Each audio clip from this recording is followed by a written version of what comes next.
Ang kwentong ito ay hango sa totoong buhay. Karanasan ito ni Muloy. Taong 1962, Kalanasan, Apayao. Noong mga panahong ito, mga etag kung tawagin si Muloy sa kanilang lugar. Bukod kasi sa iyo ng kanyang negosyo, kakaiba rin ang paggawa niya nito. Ayon sa mga taong nakakakilala sa kanya, malinis ang bawat etag na ibinibenta niya. Hindi niya lang kasi ito basta-bastang ibinibilad sa araw, bagkus nilalagyan niya ito ng iba't ibang halaman, pantaboy sa mga langaw na nagbabalak doong mangitlog. Hindi lang yon, gumagamit din siya ng mga karneng nagmumula sa mga ligaw na hayop na madalas namang ibinibenta sa kanya ng mga katutubong kakilala na rin nila. Dahil dito, mas lalong sumasarap ang etag na kanyang binibenta. Ang problema, sa kabila ng kasikatan niya sa lugar nila, may isang problema siyang hindi niya mahanapan ng solusyon kahit na anong gawin niya. At yun ay walang iba, kundi yung mga nilalang na gabi-gabing bumibisita sa kanila. Walang kaide-ideya si Muloy kung anong mga ito. Gawa ng iilan lang sa parte ng katawan nito ang kanyang nakikita. Hindi lang yan, mabibilis din ito kung kumilos. Kaya bago pa man niya ito masilayan, nakalapit na ito sa ibang mga puno. Dagdag pa niya na, hindi yun ang totoong problemang kinakaharap niya. Bagkus ang mga nangyayari sa kanyang etag pagsapit ng umaga. Kadalasan hindi niya na yun kinukuha sa mga sampayan. Gawa ng ang liwanag ng buwan at hamog tuwing gabi nagbibigay ng karagdagang sustansya sa mga karne. Isa ito sa mga sikreto ni Muloy, kaya marami ang tumatangkilik sa kanyang gawa. Ang kaso lang, isa rin ito sa mga sanhi kung bakit marami ang nasasayang na mga etag. Linggo-linggo, umaabot sa 10 kilo mahigit ang nasasayang. Kapag kasi nakakain na ito ng mga nilalang, direkta na itong natatapon sa basurahan. Gaano man kalaki ang karne, hindi na nila ito pinagkakainteresan. Sa maniwala man kayo o hindi, marami na ang nalason sa kanilang mga kamag-anak matapos kainin ang mga nakainan ng etag. Pinatotohanan din ng tiyuhin niya ang lason, kaya magmula nun, naging maingat na silang lahat. Gabi-gabi na rin nagbabantay itong si Muloy pero may mga pagkakataong nangangailangan din siya ng mahabang pahinga. At dahil dito, madalas na lang siyang nagbabantay kapag marami siyang etag na ibinibilad tuwing gabi. Sa totoo lang pinuno, ilang taon na nilang problema ang tungkol sa mga nilalang na kumakain sa mga ibinibilad nila. Pero sa tinagal-tagal na nitong pananalasa, wala pa rin silang mahanap na solusyon kung papaano ito mapipigilan. Dagdag pa niya na, kahit gaano karami silang nagbabantay, nakakalusot at nakakalusot pa rin ang mga ito. Hindi nagtagal, nang masyado na itong naging pabigat sa kanila, dito na nagsimulang maglahad ng plano ang tiyuhin niya. Ayon dito, na kung hindi nila yun magagawa ng paraan, sisirain lang nito ang kanilang negosyo. Imbis din na kumita sa kanilang mga pinaghirapan, sila pa ang mag-aabono sa huli dahil sa pananalasa ng mga ito. Mariin ding inilahad ng tiyuhin niya na kinakailangan na nilang kumilos bago pa man sila maubusan ng pera dahil sa pagkalugi. Isa lang din ang naisip nitong paraan at yun ay walang iba kundi bitagin ang mga nilalang. Nang marinig naman ito ang lahat, hindi nila maipagkakailang may punto ang mga bagay na sinabi nito. Sa pagpapatuloy ng kanilang pag-uusap, doon na nga sila nagdesisyong magtulong-tulong. Sa bandang huli naman kasi, pamilya lang din nila ang magdadamayan sa kahit na anong problema. Sa loob ng 2 araw, wala silang ibang ginawa kundi ang mag-ipon ng mga etag. Hindi ito magsisilbing pangbenta, bagkus gagamitin nila ito para bitagin ang mga kalaban nila. Nasisiguro naman nilang kakagat ito sa kanilang ipapain, gawa ng ang buong akala nila walang kakayahang makapag-isip ng tama ang mga nilalang na pumepeste sa kanilang mga negosyo. Matapos naman ang ilang araw nilang paghahanda, Sabay-sabay na nilang ibinilad ang mga nagawa nilang etag. Sa sobrang dami nito, marami sa kanilang mga kababaryo ang nakapansin. Yung iba nga, namili na kahit hindi pa ito pwedeng ibenta. Hinahayaan lang naman nila ang mga taong yon, lalo pat parte naman ito ng plano. Hanggat maaari kasi, nais nilang maging natural ang kanilang mga ikinikilos upang walang maghinala. Sa pagsapit naman ng gabi noong mismong araw, tahimik na ang kanilang mga bahay. Kung titingnan sa labas, akalain mong natutulog lang ang mga ito. Ngunit kapag sumilip ka sa mga butas, makikita mo ang mga kadugo ni Muloy na palihim na palang nagmamanman sa labas. Ayon sa kanya, 8 sila noong naghihintay sa pagdating ng mga nilalang. Bawat isa, armado ng mga sundang, tapos para masigurong maaabutan nila ito, hinayaan nilang nakabukas ang bawat pinto ng kanilang tahanan. Nga pala pinuno, nasa paahon silang parte noon ng baryo nakatira. Matarik ang daan dito, tapos yung bilada ng etag naroon sa may bandang bakuran kung saan sa unahan nito may malalim na bangin. Doon talaga nila ito ipinuwesto upang mas madali nilang mahabol ang mga peste sa kanilang negosyo. Ilang minuto pa ang lumipas, nagsimula nang humuni ang mga ibon sa paligid. Naging aligaga na rin ang mga palaka at aso, gawa ng mayat-maya na ang paghuni nito. Maya-maya pa, pagbaling naman ng paningin nila sa kinaroroonan ng etag, may nakita silang 2 napakalaking ibon na bigla na lamang lumapag. Meron itong mahabang leeg, tapos mula leeg hanggang ulo wala itong balahibo. Napakalapit ng wangis nito sa isang buwitre, ngunit sadyang hindi normal ang laki nitong halos pumantay na sa isang maliit na kalabaw. Bagaman nakatalikod ito sa kanila, hindi niya maipagkakaila ang tindig ng 2 ibon. Unang tingin nga doon ni Muloy, hindi niya inakalang hayop ang mga yon. Pagsilay naman nilang isa-isa na itong pinapapak ang mga etag, dali-dali naman silang lumabas bitbit ang kanilang mga armas. Sa sobrang bilis ng mga pangyayari, hindi na nakapalagpa ang mga hayop nang pagtatagain nila ang mga ito. Habang walang patid na dumadaloy sa kanila ang mga dugo, paulit-ulit nila itong inundayan hanggang sa tuluyan na nga itong bumagsak sa lupa. Nang mamatay na ang 2 ibon, agad naman nila itong kinaladkad papalayo sa mga etag. Noong una wala naman silang nakikita roong kakaiba. Tapos ang buong akala talaga nila, normal na hayop lang ang mga ito. Pero pagtihaya nila sa 2 nilalang, may nakita silang isang malaking bunganga mula sa leeg papuntang tumbong ng mga ito. Dala ng kanilang kuryosidad, dahan-dahan naman nila itong binuksan, kasabay ng pagsilay nila sa mga etag na punong-puno ng uod. Ubod din ng baho ang sistema nito, kung kaya't hindi na nila kinuha pa ang mga nakain nitong karne. Matapos naman nila itong makita, dito nila napagtanto na hindi kumakain ng mga ibon para busugin ang kanilang mga sistema, bagkus kinakain lang nila ito para dalhin sa kung sino mang nag-utos sa kanila na magnakaw ng ganoong uri ng pagkain. Dagdag pa ng lolo niya, may isang makapangyarihang nilalang na kumokontrol sa mga ito. Ano man yun, paniguradong malalaman ito ang kanilang ginawa. Nang marinig naman nila Muloy ang sinabi ng matanda, imbis na masindak, minabuti nilang wag itong pansinin. Sa isip-isip nila, kaya naman nila itong labanan kung magkagipitan na.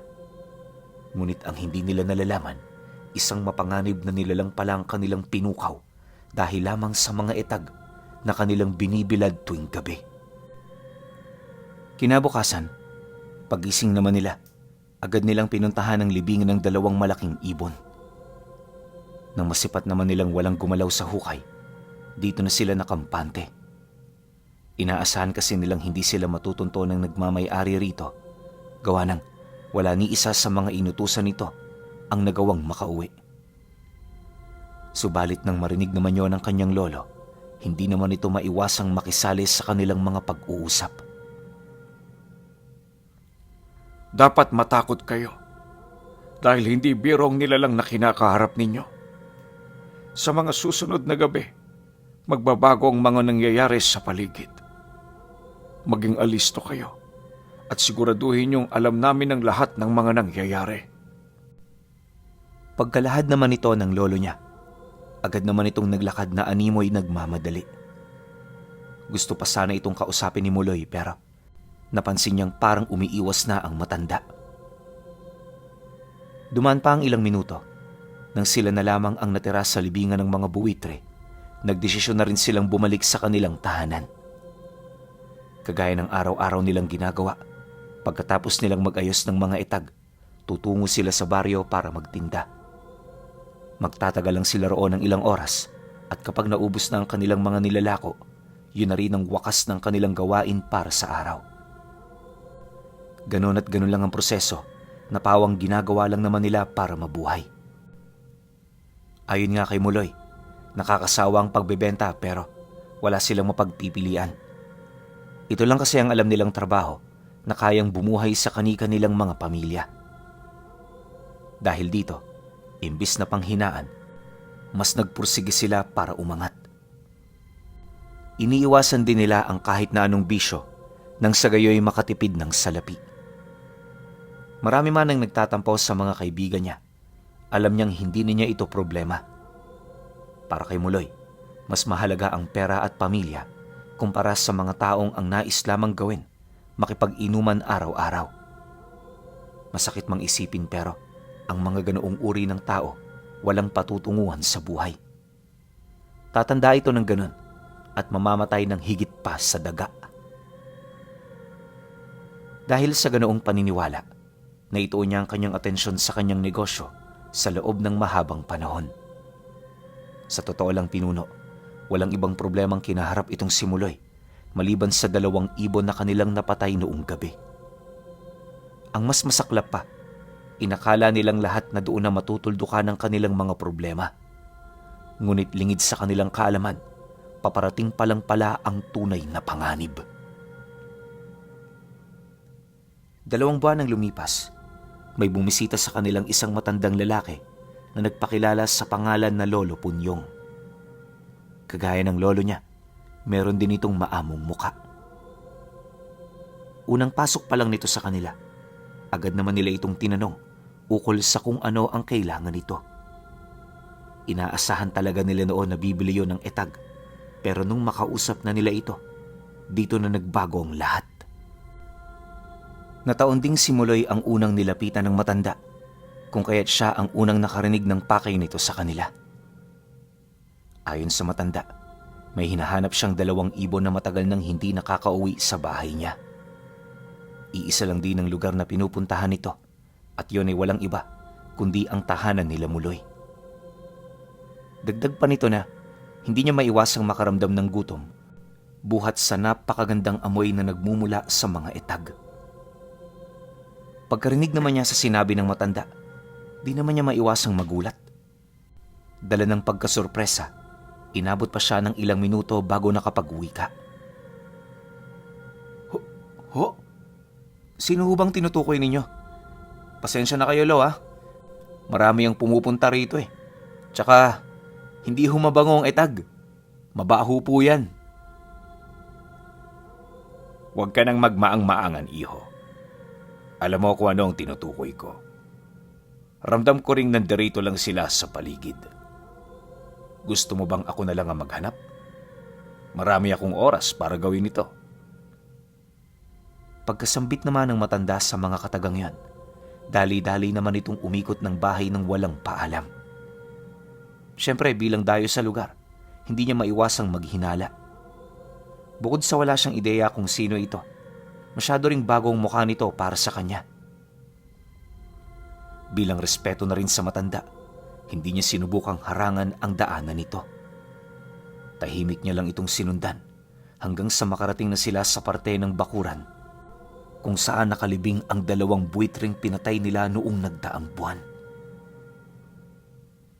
Pagtigil naman doon ng matanda, agad naman itong kumuha ng kahoy sabay hukay ng paspasan.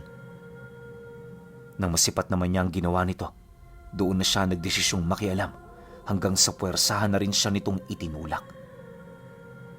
Sa kanilang pag-aagawan, nakuha niya ang salakot ng matanda at nagawa niyang mapunitan ng kapiraso ang damit nito. Dahil sa pangyayari, dito na siya nito pinagmumumura hanggang sa mapansin niyang mayat mayang pagbabago ng anyo nito. Akala nga niya nung una, bunga lang ito ng kanyang imahinasyon, pero hindi nagtagal na kumpirma niyang abilidad nga ito ng matanda.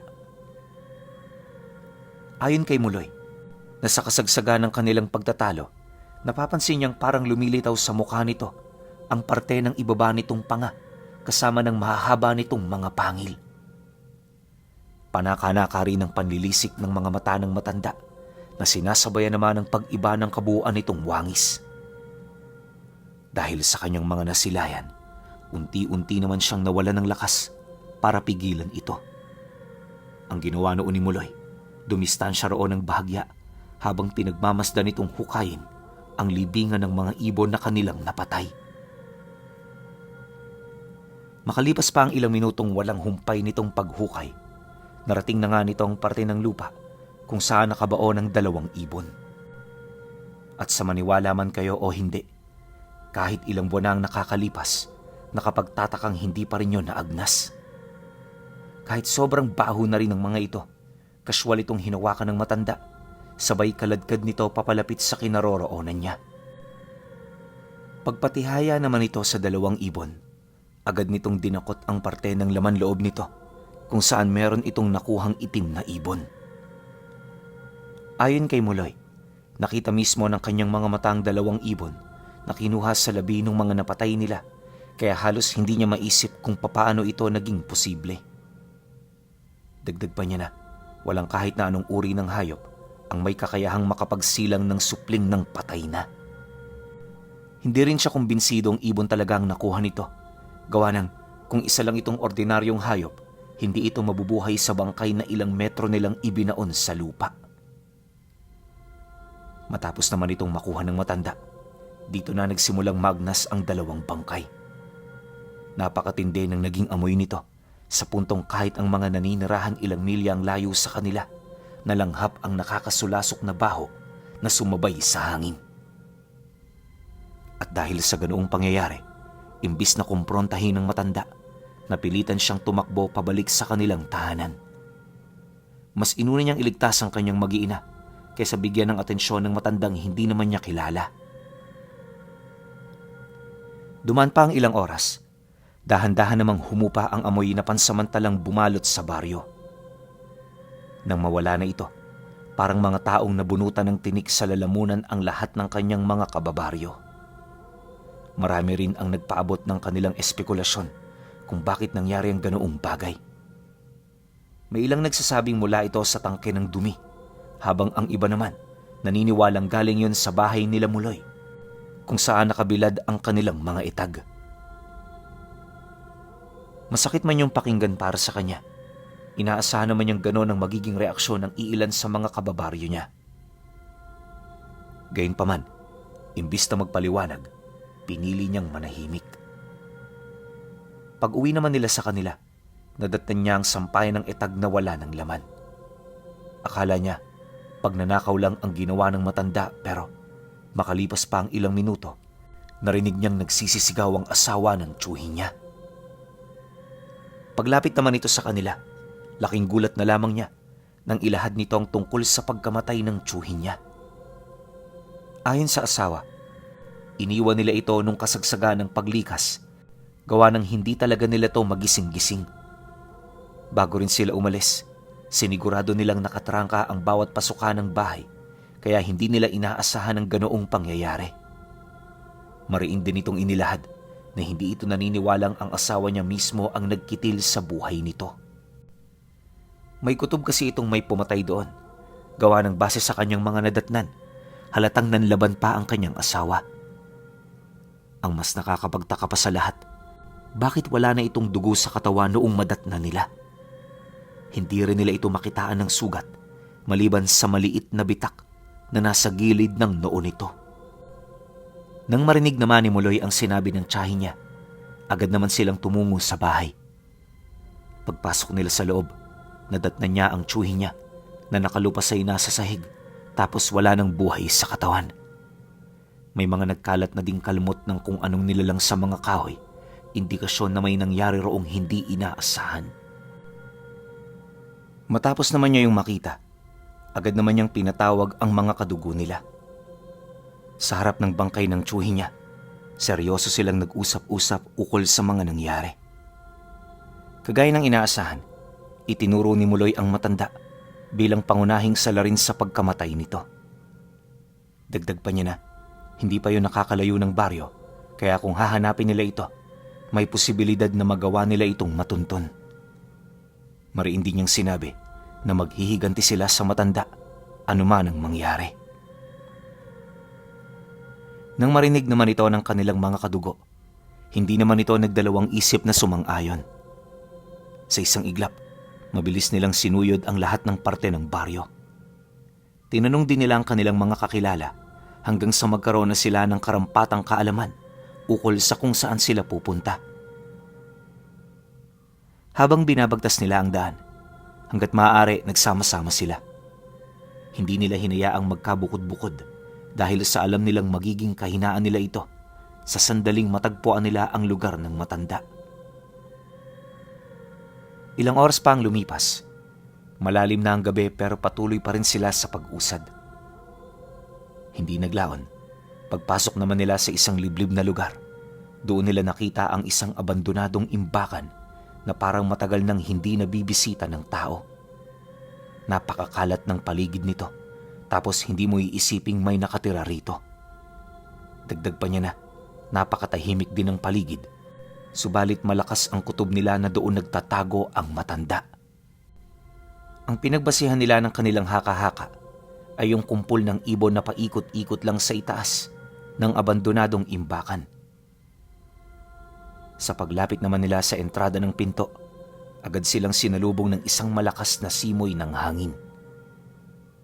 Habang pinagmamasdan naman nila ang lugar, wala silang napansing kakaiba maliban sa mga buto ng hayop na nagkalat sa paligid.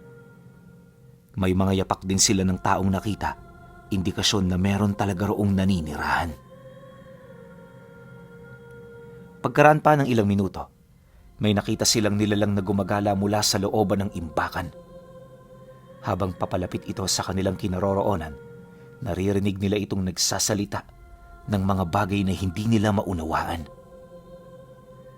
Maya-maya pa, nang makalabas na ito sa pinto, dito tumambad sa kanila ang isang taong nakasuot ng malaking salakot.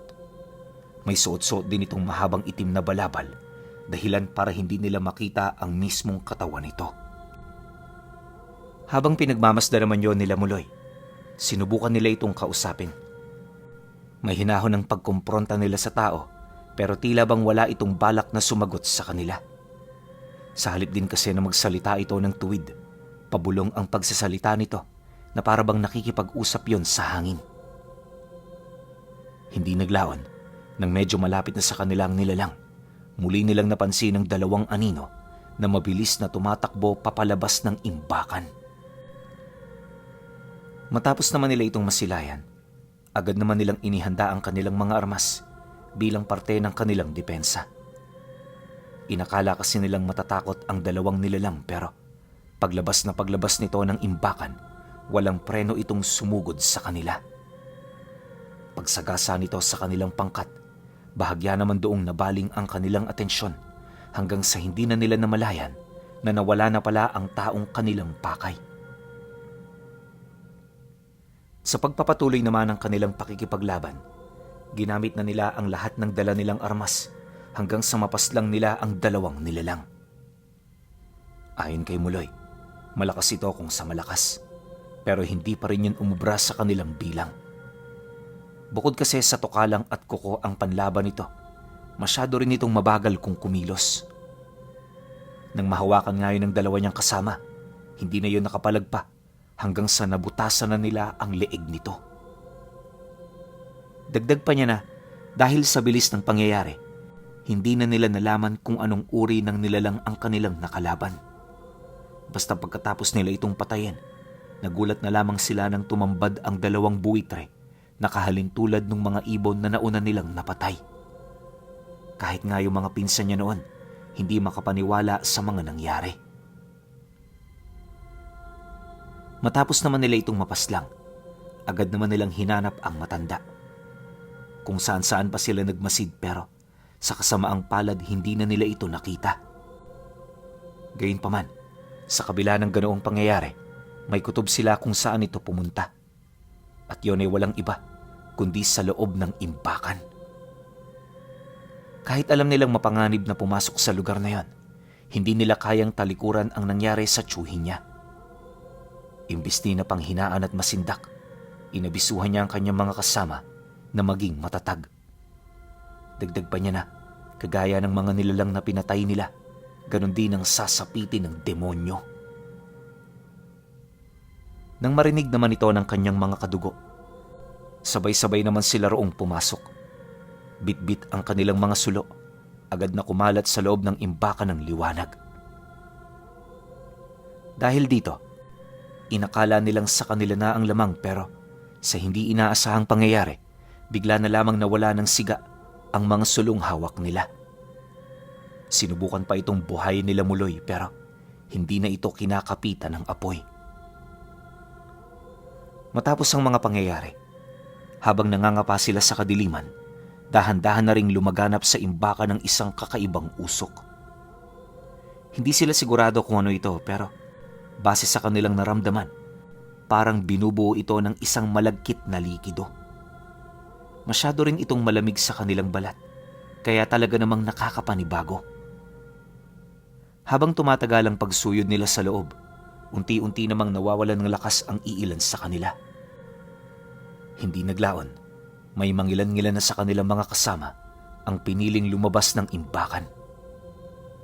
Habang tumatakbo ang mga ito, sigaw yun ang sigaw hanggang sa bigla na lamang itong naglaho.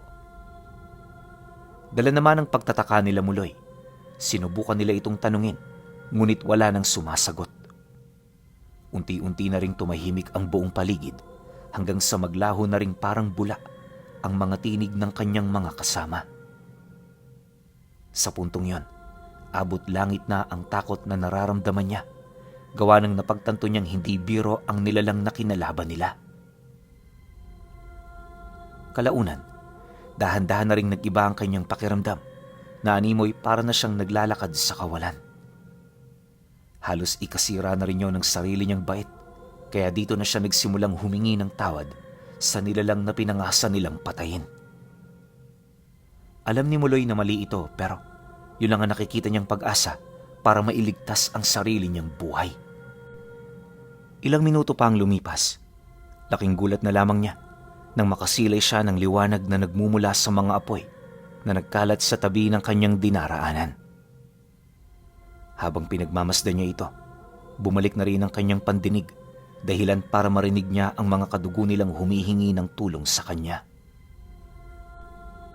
Pagsilay naman niya sa unahang bahagi kung saan siya nakatayo, dito niya nakita ang matanda na nakalutang sa ere at sa ibaba nitong bahagi naroon ang mga kadugo niyang punong-puno na ng sugat sa katawan. Yung iba sa mga ito, may mga nakabaon pang sundang sa dibdib, tapos ang mga tiyuhin naman niya, nagkanda putol-putol na ang mga braso. Habang tinitingnan naman yun ni Muloy, hindi siya nakaramdam ng awa para sa mga ito. Mas nanaig ang takot niya para sa sarili niyang buhay, kaya sa halip na ipagtanggol ang kanyang mga kasama, lumuhod siya sa harap ng nilalang habang nagmamakaawa. Bagaman alam niyang isa itong maling hakbang, matapang siyang nagbakasakali para sa kanyang pamilya. Nang marinig naman ng nilalang ang sinabi niya, walang patid ang pagtawa nito. Kung ano-ano ring mga bagay ang sinabi nito sa kanya na halos hindi katanggap-tanggap. Pagbibigyan kita sa gusto mong mangyari. Ngunit ang magiging kapalit ng kalayaan mo ay ang pagtalikod mo sa Diyos na naglikha sa'yo.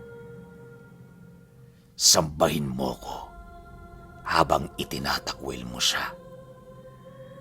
Kapag nagawa mo yan, nasisiguro ko ang iyong kaligtasan.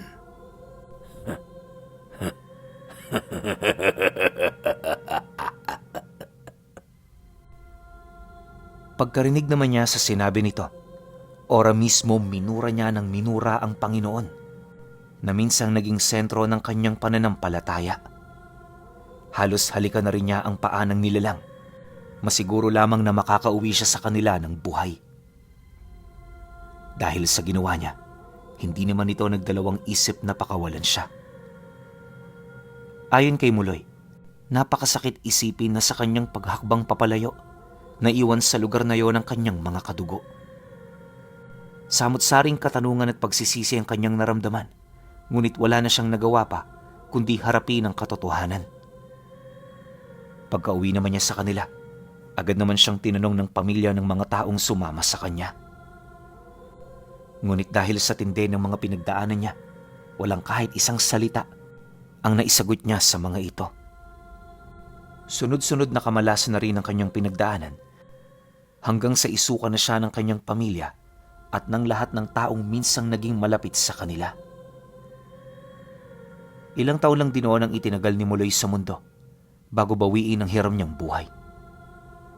Sa pagkawala niya, doon pa lamang nakahinga ng maluwag ang kanyang mga naiwan. Malayo man sa Apayao, pinili nilang magsimulang muli alang-alang sa kanilang lahat. Dumaan pa ang mga dekada, kahit matanda na ang kanyang asawa, ni minsan bit-bit pa rin ito ang pagsisisi dahil sa nangyari kay Muloy, ang mang-eetag ng Apayao.